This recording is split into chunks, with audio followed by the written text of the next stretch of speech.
fought against him, and it's not quite that simple. He had the support of the German people. Well, my point is that first they came for the mental deviants, the homeless, the gypsies. Then they came for the gays. Then they came for the Jews, and still the world watched. And so this reminds me of that, where first the oppressors of God's creation came after the herb, and now they want to go after the smell of the herb, the sight of the herb. You know, where does this insanity stop? And they're asking you guys to criminalize the sight of this. It's beyond comprehension that in a country where George Washington, who was a cannabis farmer, who left tobacco farming for the more lucrative cannabis, that in this country that you guys would even consider this. Thank you. Thank you, Mr. Ram. Ross Liberty, followed by Robert Wera, please. Hi, I'm Ross Liberty. I had a good friend tell me the other day that we don't need more laws. We just need to enforce the laws we got.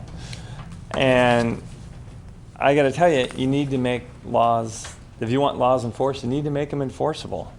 And right now, the 25 plant per parcel limit, when it's a civil ordinance, doesn't appear to be enforceable. And that's what am I doing here? No. Just address us. Don't. Oh, okay. So the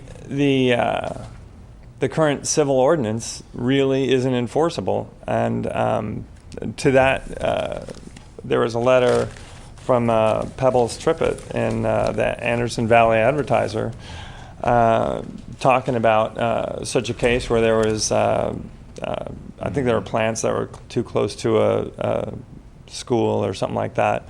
And they talked about the sheriffs going in there and wanting to get rid of the plants. And according to Pebbles, and I don't know the legality. I'm a welder, but this Keith Falder guy, he seems to know the law, and he told Sheriff Tom Allman, according to this letter, that the deputies were improperly using a civil ordinance for criminal purposes, that there is a separate civil nuisance abatement process working with county planning, and if all else fails, the court can order that the nuisance be abated.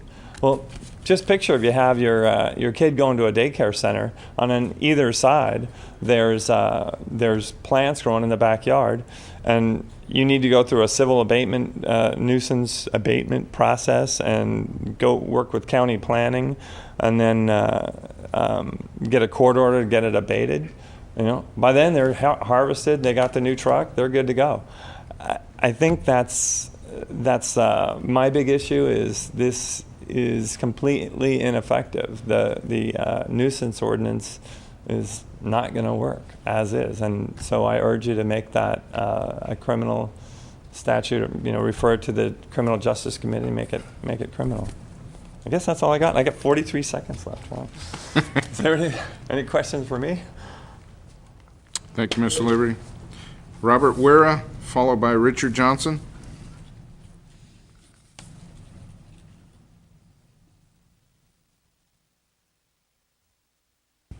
I'm Dr. Robert Wera from Ukiah. I'm here basically to thank the Board of Supervisors. I'm a member of the Mendocino Lake Medical Society, the medical staff of Ukiah of the Ukiah Valley Medical Center, and one of 80 doctors who publicly, along with these other organizations, publicly supported Measure B, because we as physicians are well aware that the 25 plant limit and the 215, which is no limit, made a mockery out of a well-intentioned law to help people who were ill. And that the 6 plant limit under the state recommendation, which was made with input from all sides with a careful expert opinion, and confirms our opinion that the limit or basis with the 6 plant, etc., was more than enough for any patient that needed it, and they could get a doctor to approve more. And so we were very pleased that this was passed by the voters, and appreciate you putting it on the ballot for the voters to do this. Thank you. Thank you, Dr. Wera. Richard Johnson, followed by Mark Oswald. Good morning, Supervisors. I am Richard Johnson. I was the chair of the Green Party Working Group for No on Measure B. I am the author of Measure G, and I'm for marijuana freedom. Dearly beloved, we're gathered together today to say goodbye to our late departed Measure B.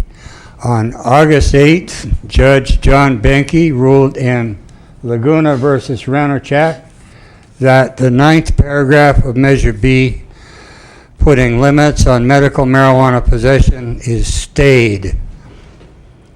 And based on the fact that the Supreme Court of California is still waiting to decide whether to review the Kelly decision.